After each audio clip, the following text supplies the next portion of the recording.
सबसे बड़ा होता है गुरु। गुरुर् ब्रह्मा गुरुर् विष्णु, इसमें लिखा है ना, गुरु की महिमा भगवान से भी आगे है।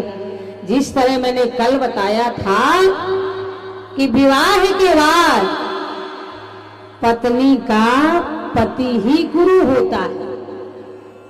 विवाह के बाद पत्नी का पति ही गुरु होता है। माता पांव दबाती हो, अभी भी अपनी संस्कृति है। अपने यहाँ बिना सास का पतोहू पांव दबाए सो नहीं सकती है, और आज पांव न दबाई है चाहे गला दबाई दे। काहे? ठीक है ना, पांव न दबाई है चाहे गला दबाई दे। लेकिन महाराज वाकई में अगर लक्ष्मी का निवास चाहिए तो हर पत्नी को अपने पति के शाम के वक्त चाहे 2 मिनट पांव दो, कहेंगे धन्य है संध्या जी। एक तो घर ही के काम से फुर्सत ना रहा, घर ही का काम इतना हो जात है, लड़का बच्चा, झाड़ू पोछा, बर्तन, कपड़ा, लंच, टिफिन और ये गौर पांव दवा। जानते हो क्यों? एक ब्राह्मण की बेटी हूं ना, मैं तो वेद के अनुसार बता रही हूं, अपना अनुभव नहीं बता रहे कि हम खुदे नहीं दबोगे। हम अपन अनुभव ना बताए, हम तो वेद के अनुसार बता रहे हैं कि पांव दबाना चाहिए। आप कहेंगे क्यों? विद्वानगण बैठे हुए, क्योंकि पत्नी के इन हाथों की हथेलियों में शुक्र होता है। क्या होता है? पत्नी के हाथों की हथेलियों में शुक्र होता है। विद्वानगण बैठे हुए हैं, पंडित जी बैठे हैं और एक ये बैठा है, और आप भी। अब पति की पिडलियों में शनि होता है, पत्नी के हथेलियों में शुक्र होता है। अब पति की पिडलियों में शनि होता है, और जब शनि और शुक्र टकराते हैं, विद्वानों का कहना है जब शुक्र और शनि टकराते हैं तो उस घर में लक्ष्मी का आवागमन, सुख संपदा बना रहता है। इसलिए चाहे 2 मिनट दबाओ, पांव जरूर दबाओ। और कोई माताएं कह देती हैं, संध्या जी अगर नहीं दबा पाए तो कोई सरल उपाय है? तो हम सरल उपाय भी बताए देते हैं। नहीं दबा पाती हो तो बड़ा सरल उपाय है, मार्केट जाइएगा, जहां तस्वीर मिलती है ना, बहुत सरल उपाय है। जाइएगा बाजार और जहां तस्वीर मिलती है वो वाला तस्वीर खरीदिएगा। अपने रूम में, बेडरूम में हमेशा अन्य किसी देवी देवता की तस्वीर मत लगाना। अगर लगाना है लक्ष्मी नारायण की लगाना। कल 1 तारीख है, आप याद रख लेना, फिर 1 साल बाद याद करना। और लक्ष्मी नारायण की वही तस्वीर लगाना है जिसमें नारायण लेटे हो शेष सैया में, क्षीर सागर में, और माता लक्ष्मी नरम नरम हाथों से उनके पांव दबा रही हैं, पांव दबाने के बराबर हो। वो तस्वीर लगाना चाहिए माताओं। तो बड़ा सरल उपाय है ना। हाँ, अब प्रसन्न हो गई है हमारी भाभी है कि कुछ तो फायदा की बात कियो। और नहीं ननदिया, एक बार ससुराल भेजी तो तू दोबारा नाव ना ले, ऐसे हम तुम्हें बात कर।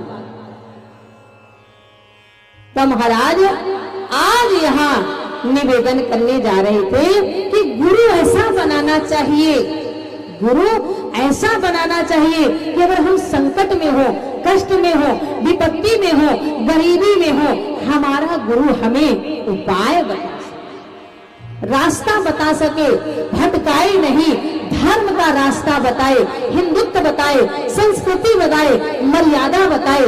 गुरु ऐसा होना चाहिए। गुरु उम्र से ही नहीं होता कि गुरु केवल बूढ़ा होना चाहिए, गुरु ज्ञान से होना चाहिए। महाराज गुरु ज्ञान से होना चाहिए। वामन भगवान तो 52 अंगुल के थे, पर महाराज गुरु तो गुरु होता है।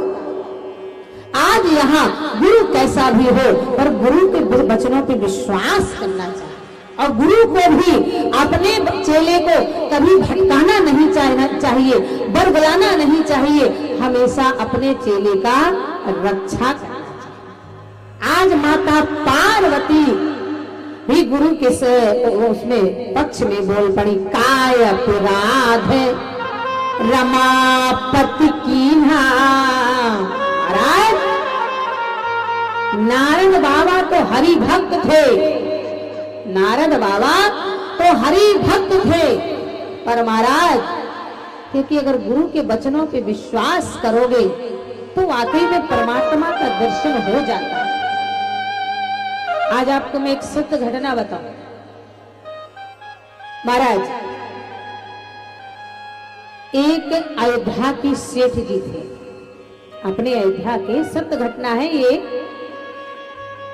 तो अयोध्या के सेठ जी के माताओं 4 बेटी थे। भगवान की कृपा से सिठानी का स्वर्गवास हो गया था और आवागमन तो लगा रहता है। सेठ जी की कोई बेटी नहीं थी, बड़ा दुखी रहते थे। दुकान है, व्यापार है, पैसा रुपया, 4 बेटे हैं, 4 बहुएं भी, पर कोई मेरे बेटी नहीं, कोई मेरे बेटी नहीं है। एक दिन संत आए, महात्माओं को भोजन कराया और सेठ जी रो पड़े। जब सेठ जी रो पड़े, संतों ने कहा आपके पास किस चीज की कमी है जो आप रो पड़ते हो? सेठ जी ने कहा जिस चीज की कमी है उसे तो कोई पूरा ही नहीं कर सकता है। किस चीज की कमी है बताएं? सेठ जी ने कहा भगवान मेरी कोई बेटी नहीं। मुझे भी गर्व होता कि मैं एक बेटी का बाप हूं, मेरी भी कोई बेटी है। संतों ने कहा तो सेठ जी आप जानकी मैया को बेटी बना लीजिए, और जानकी मैया से बड़ी कोई बेटी हो सकती है? आहा। सेठ जी ने कहा ये तो मुझे आज तक किसी ने बताया नहीं है, आज से मैं जानकी को ही अपनी बेटी बना लेता हूँ।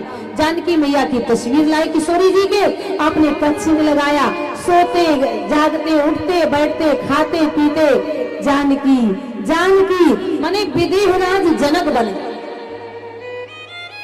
पहले के जमाने में आवाज जैसा नहीं है कि रोज चूड़ी पहनो रोज उतारो, रोज पहनो रोज उतारो। पहले इतवार बुधवार को ही चूड़ी पहनते थे और साल 6 महीना में पहनते थे।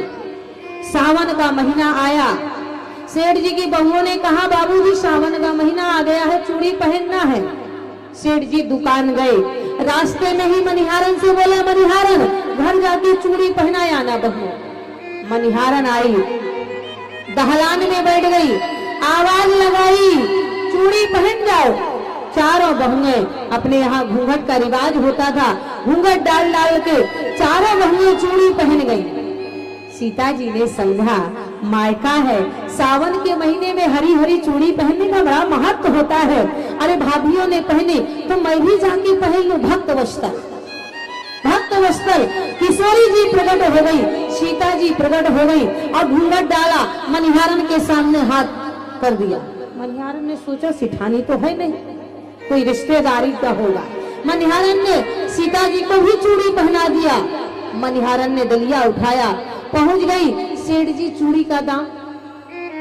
सेठ जी ने 4 बहुओं की चूड़ी का दाम दे दिया। मनिहारन ने भेज दिया, सेठ जी इस बार 4 नहीं 5 लोगों ने चूड़ी पहना।